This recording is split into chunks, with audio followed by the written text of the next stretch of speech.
Coucou mes amis, comment allez-vous? J'espère que ça va pour vous, chez vous, que tout le monde va bien, se porte bien en temps de pandémie. En tout cas, j'espère que vous allez bien, que vous prenez le temps quand même de prendre soin de vous, c'est important.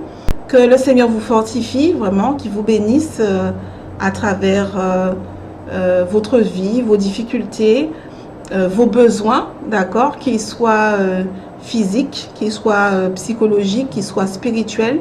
Que le Seigneur vous bénisse pleinement et réponde à tous vos besoins. C'est vraiment la bénédiction que je demande à Dieu pour vous en ce jour. Avant de commencer notre étude, nous allons prier ensemble. Donc, je vous invite à incliner la tête pour prier. Notre Père et notre Dieu, Papa d'amour, Père éternel, en cet instant, Seigneur, une fois de plus, tu nous convoques en ce soir pour étudier ta parole et nous répondons présents. Seigneur, nous voulons te remercier de cette opportunité, Seigneur, de plus que tu nous donnes d'étudier ta parole, de fouiller, de chercher, Seigneur, les précieux trésors que tu as laissés, Seigneur, à notre disposition.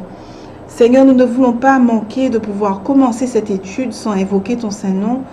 Et Seigneur, te réclamer, Seigneur, que ton Saint-Esprit puisse nous diriger, Seigneur, et nous conduire tout au long, Seigneur, et à chaque étape, Seigneur, de cette étude. Seigneur, baptise-nous, Papa, de ton Saint-Esprit. Nous en avons besoin. Conduis-nous, guide-nous, accorde-nous, Seigneur, sagesse, discernement, intelligence pour comprendre les choses célestes. Car, Seigneur, sans ton Esprit, nous ne pourrons pas. Nos esprits seront fermés. Nous ne pourrons rien comprendre. Alors, accorde-nous cette grâce particulière en ce soir. Seigneur, nous te demandons aussi que tes anges, Papa, puissent être autour de nous. Que tes anges puissent nous conduire, nous accompagner, nous enseigner, Seigneur, aussi. Car ils participent aussi, Seigneur, à notre instruction.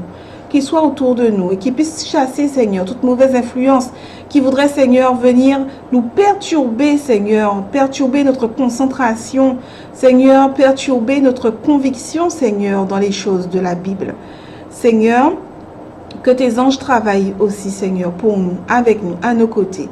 Nous te remercions, Papa, de toutes les grâces et toutes les bénédictions que tu en réserves pour nous ce soir. Nous t'avons prié au nom de ton Fils Jésus. Amen. Voilà donc, mes chers amis, nous allons aborder notre 5e et dernier épisode de notre saison numéro 2 autour du thème « Les services du sanctuaire terrestre et céleste ». Alors ce soir, nous abordons notre dernière partie autour des services du sanctuaire céleste. Alors vous allez voir que ça va être un peu particulier car nous allons aborder le service annuel notamment, mais il y a une partie bien précise que je vais laisser, que je vais vous concocter et vous réserver pour plus tard dans l'étude. D'accord? Donc vous allez voir que tout ce que nous faisons, nous avons amorcé, mais que tout au long, d'accord, de la 3e saison notamment, particulièrement au cours de la 3e saison, mais aussi au cours de la 4e saison, nous allons comprendre encore davantage, d'accord, tout ce que nous avons abordé jusqu'ici. C'est-à-dire que toutes les pièces du puzzle que vous avez vues jusqu'ici, que nous avons vues ensemble, vont s'emboîter les unes aux autres. Donc, ne vous inquiétez pas. Question, que vous vous posez certainement, les réponses vont arriver au fur et à mesure. Alors, ce soir, nous allons aborder le 3e service, d'accord, qui est donc le service annuel, comme je l'ai dit, au sein du sanctuaire céleste. Nous avons compris jusqu'ici quel est le service quotidien, qu'est-ce que représente le service quotidien au sein du sanctuaire céleste, d'accord, et donc du ministère de Jésus. Je vous invite vraiment à revenir sur les vidéos, mes chers amis, c'est tellement important. Si vous ne l'avez pas encore vu, si vous ne comprenez pas encore tout bien, revenez sur les épisodes. Au pire, envoyez-nous un mail pour poser vos questions, mais surtout, ne restez pas avec des choses qui ne sont pas claires pour vous. C'est très important. Nous avons aussi vu la fois dernière le service d'expiation. Alors, le service quotidien déjà qui représente le ministère de Jésus de la justification par la foi qui s'est réalisé sur terre, dans le parvis, d'accord? Le parvis qui représente la terre, ce ministère que Jésus a accompli sur la terre. Nous avons vu le service d'expiation qui représente le ministère d'intercession de Jésus, de médiateur de Jésus au ciel, dans le lieu saint, et qui représente le ministère de la sanctification, d'accord, toujours en notre faveur. Et ce soir, nous allons aborder le service annuel. Alors, je pense que vous allez comprendre, hein, si vous avez bien compris en quoi consistait et quel était l'objectif du service annuel dans le sanctuaire terrestre, alors je comprends ce que vous allez comprendre et faire le lien avec le service annuel. Quel est le symbole et la représentation du service annuel au sein du sanctuaire céleste? Rappelons-nous donc de quoi il s'agissait donc lorsque nous parlons de service annuel. Ce service, rappelez-vous, comportait un sacrifice qui était offert pour l'effacement définitif des péchés. Parce que rappelez-vous, la répétition c'est une bonne chose, mes chers amis. Je sais que je me répète beaucoup sur les épisodes, mais vous savez que moi-même c'est comme cela que j'ai appris. C'est par la répétition. Le fait de répéter, les informations restent. D'accord? Donc rappelons-nous que lorsque nous demandions, donc à l'époque, hein, nous demandions pardon à Dieu pour les péchés volontaires du peuple, d'accord, à travers le service d'expiation, il y avait un processus où le sang était récupéré, de l'animal était récupéré par le sacrificateur, il était aspergé sur les cornes de l'autel des parfums, d'accord, mais également sur le voile qui sépare le lieu saint du lieu très saint. Et rappelez-vous, lorsque nous avons expliqué en quoi consistait le service d'expiation, nous avons dit que le service d'expiation, c'était pour effacer, procéder à l'effacement. Et d'ailleurs, le service d'expiation avait lieu où? Il avait lieu dans le lieu très saint. Ok? Et cela était le service annuel, était pour procéder à l'effacement des péchés. Et si le souverain sacrificateur avait un rôle très important, il fallait que ce service soit agréé de Dieu. Il fallait que le service annuel, que le sacrifice qui était porté ce jour-là, d'accord, soit pleinement agréé de Dieu, qui manifestait son approbation, qui manifestait que, effectivement, les péchés du peuple, les souvenirs des péchés du peuple qui étaient inscrits sur le rideau, d'accord, sur le voile, ok, eh bien que le souvenir de ces péchés était définitivement effacé. Tout au long de l'année, on demandait pardon, mais une fois par année, le souvenir de ces péchés était définitivement effacé, d'accord? Et donc, ce rituel se prolongeait, comme je l'ai dit, jusque dans le lieu très saint. Très bien. Alors, ce service, comme nous l'avons dit, qui représente la purification et l'effacement de tous les péchés, c'est encore Jésus, en tant que ministre du sanctuaire, en tant que souverain sacrificateur, c'est encore Jésus qui va procéder à ce service de purification. Et maintenant, nous comprenons que le service annuel qui se passe dans le lieu très saint représente une autre étape du ministère de Jésus qui représente le ministère de la purification du sanctuaire. Parce que tout comme le sanctuaire terrestre devait être purifié de tous les péchés du peuple, c'est de la même manière que le sanctuaire céleste doit être purifié de tous les péchés des croyants et de ceux qui vont demander pardon à Jésus. Ceux qui se seront repentis, ceux qui auront demandé pardon par le service d'expiation. Parce que rappelez-vous, et ça je ne l'ai pas dit, mais cela est important, je profite pour compléter cela ce soir et pour expliquer.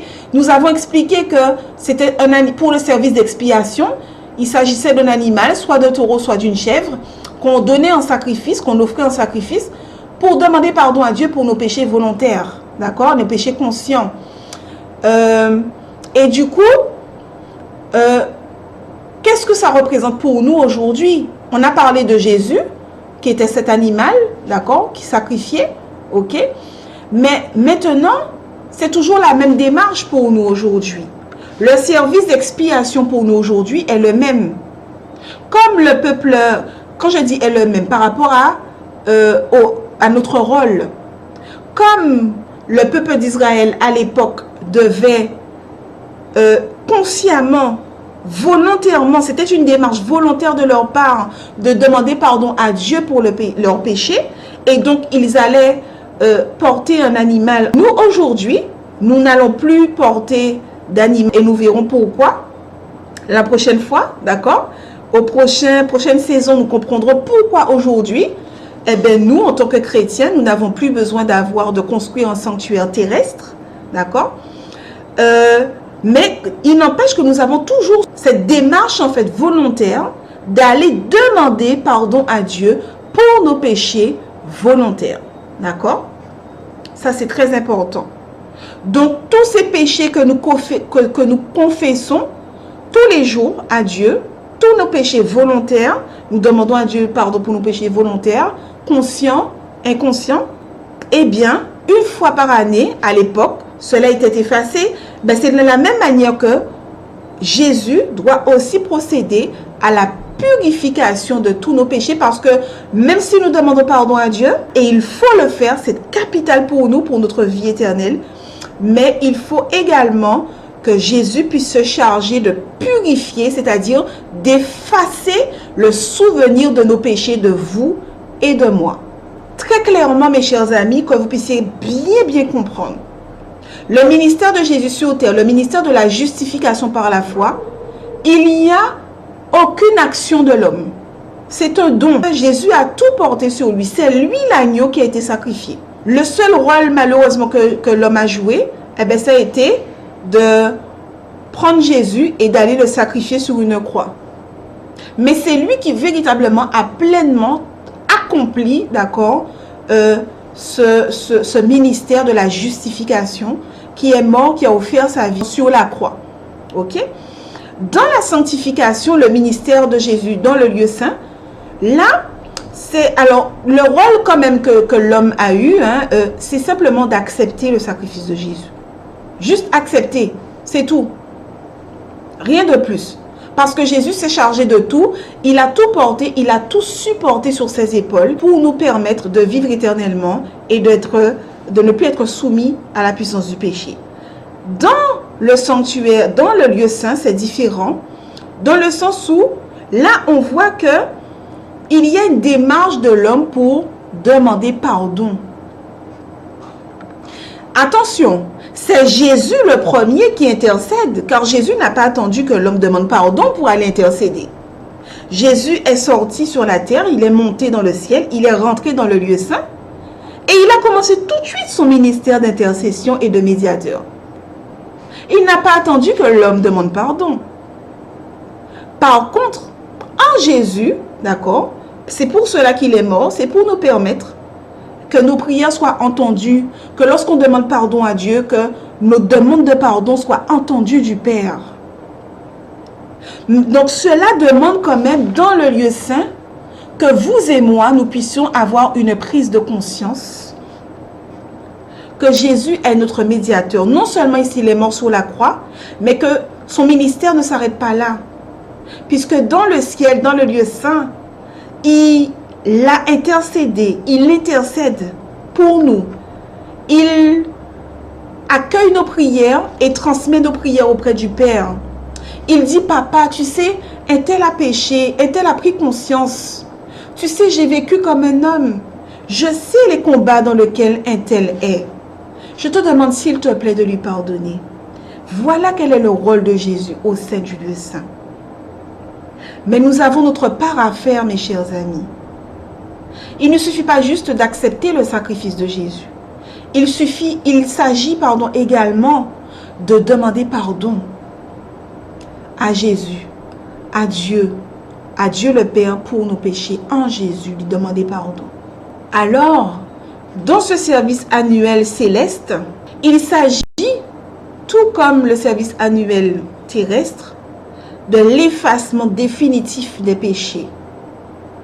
Et comme nous avons vu que cet agneau sacrifié représentait Jésus, que lors du service quotidien, cet animal était sacrifié et que le sang représentait le sang de Jésus versé sur la croix pour le pardon de nos péchés volontaires.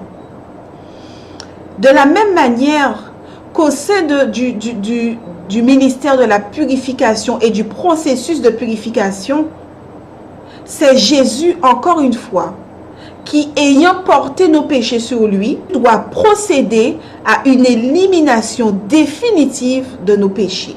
Nos péchés souillaient le sanctuaire terrestre, car le sang était versé sur l'autel des parfums et sur le voile.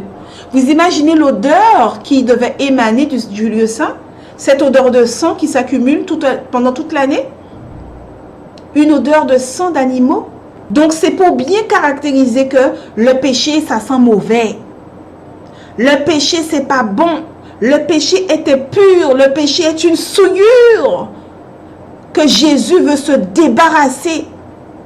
Parce que dans le sanctuaire, d'accord, qui est le lieu de la rencontre avec Dieu, Jésus veut purifier ce sanctuaire. Alors, quelle est cette œuvre qui va permettre de procéder à la purification du sanctuaire? Une œuvre de jugement, mes chers amis, doit précéder, cet effacement de nos péchés des registres du ciel. Je reprends.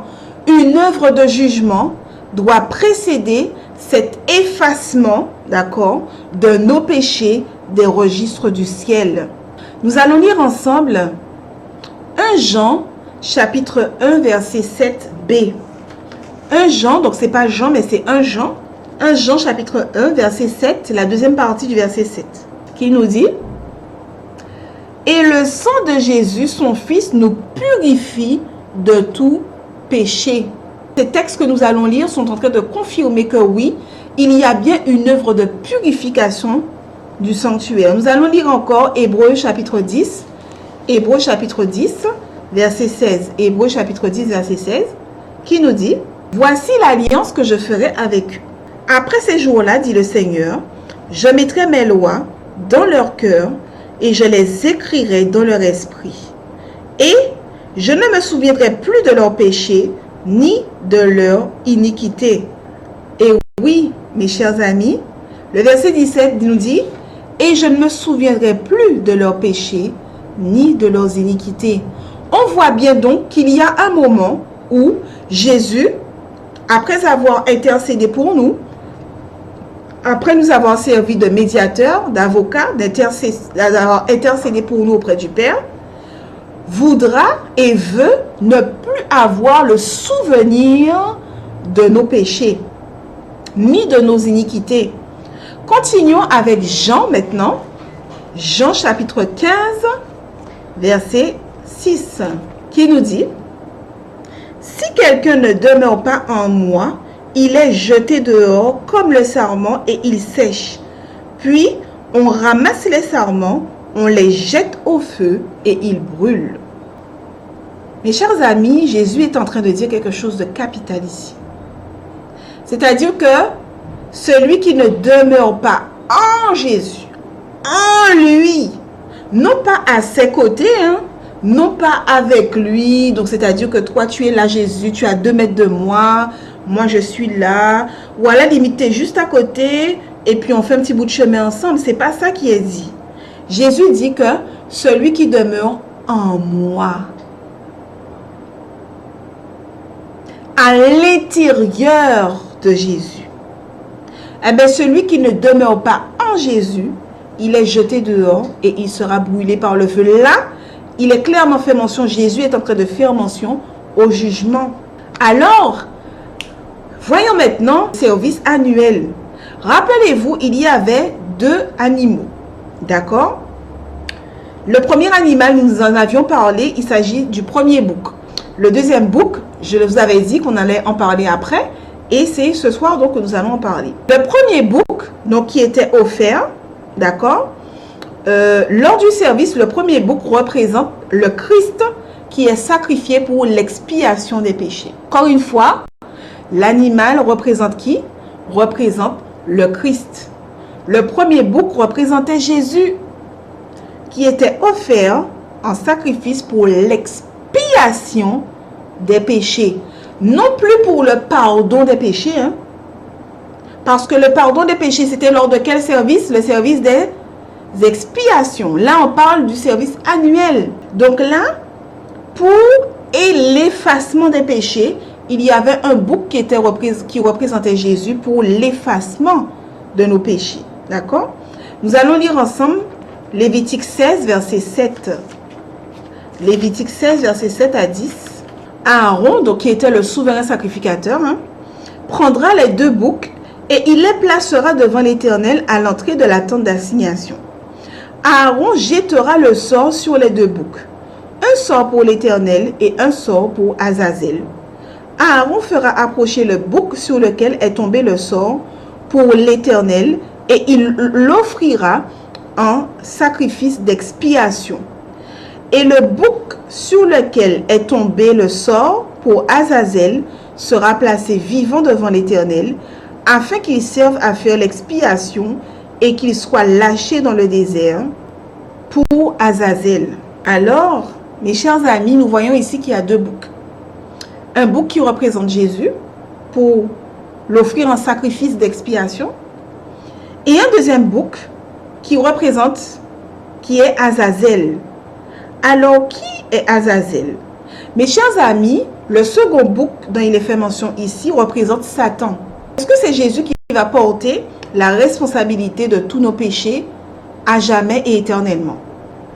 Il doit être très clair dans votre esprit, d'accord, que Jésus a porté le poids de ses responsabilités par amour pour nous éviter la mort éternelle, car sans le sacrifice de Jésus, nous aurions été condamnés à tout jamais à vivre sous la domination et sous la puissance de Satan, sous la puissance du péché. Nous aurions été condamnés éternellement. Donc Jésus a pris sur lui chaque péché que tu as fait dans ta vie, chaque péché que j'ai fait dans ma vie, depuis que je suis bébé jusqu'au jour d'aujourd'hui et jusqu'à ma mort. Jésus est mort pour chacun de ses péchés, volontaires et involontaires, mes chers amis. Mais Jésus est-il responsable? Est-il responsable du péché? A-t-il causé le péché? A-t-il créé le péché? C'est-à-dire, a-t-il été à l'initiative du péché? Bien sûr que non. C'est pour cela que cela est logique, mes chers amis, que celui qui est l'auteur du péché, que celui qui a l'initiative du premier péché et de tous ceux qui ont découlé depuis ce premier péché, porte un jour le poids et la responsabilité de l'entièreté de tous ces péchés, depuis Adam jusqu'au retour de Jésus. C'est pour cela que, symboliquement, pour nous expliquer ce qui va se passer, Jésus a demandé au peuple d'Israël de choisir 2 boucs. Un bouc qui représente le sacrifice qu'il a fait et le poids, la responsabilité qu'il a porté, en fait, le poids plutôt, mais le poids qu'il a porté sur lui, de nos fardeaux, de nos iniquités. Ce sacrifice qu'il a fait pour nous, ce ministère qu'il est en train de faire pour nous, d'intercéder pour nous, tout cela pour le pardon de nos péchés et la purification de nos péchés. Et qu'il a demandé au peuple d'Israël que ce deuxième bouc qui sera tiré au sort, quant à lui, représentera Azazel. Azazel, c'est Satan, qui lui est l'auteur du péché, à l'origine du péché, devra et doit porter l'entière responsabilité de ces péchés, de tous les péchés qui ont été expiés. C'est-à-dire, mes chers amis, pour que cela soit clair pour vous, je demande au Seigneur de le rendre clair dans votre esprit. Lorsque toi et moi, nous demandons pardon à Dieu, Seigneur, pardonne-nous. Parce que Jésus, lui, s'est chargé de nos péchés inconscients. D'accord? À la croix. Mais maintenant, pour nos péchés volontaires et involontaires, nous devons demander pardon à Dieu. Nous demandons pardon et en Jésus, Dieu le Père nous pardonne. Mais lorsque il nous pardonne, maintenant nous avons vu qu'il y a une autre étape, c'est l'effacement. Parce que le souvenir de nos péchés reste. Donc Jésus se charge aussi d'effacer le souvenir de nos péchés. Donc c'est lui, Jésus, le premier bouc, qui symbolise, d'accord, et qui représente l'expiation de nos péchés, car c'est lui qui va, par son sang, laver, nous purifier, comme nous l'avons lu tout à l'heure, de tous nos péchés. Et comme il a lui-même dit, je ne me souviendrai plus de leurs péchés et de leurs iniquités. Mais maintenant, le deuxième bouc, lui, porte la responsabilité de tous les péchés expiés. D'où l'expression d'ailleurs bouc émissaire. Vous connaissez ce terme bouc émissaire? Parce que ce bouc, lui, n'était pas mort. On ne sacrifiait pas ce bouc qui représentait Azazel et Satan. Il était chassé dans le désert, d'accord? Ce qui annonce l'exil de Satan, l'auteur du mal, sur la terre désolée pendant 1000 ans. Lorsque nous lisons le livre d'Apocalypse, nous découvrons, et ne vous inquiétez pas, lorsqu'on abordera les prophéties bibliques, nous lirons ce texte. Nous découvrirons que pendant 1000 ans, Satan sera lié sur la terre. C'est-à-dire qu'il sera tout seul, en exil, tout seul. Il ne pourra plus faire de mal puisque les élus seront avec Dieu et les méchants seront morts. Donc, il portera pleinement à ce moment-là tout le poids, toute la souffrance, tout le poids et la responsabilité de tout le mal, de tous les péchés qu'il a incité aux hommes de faire.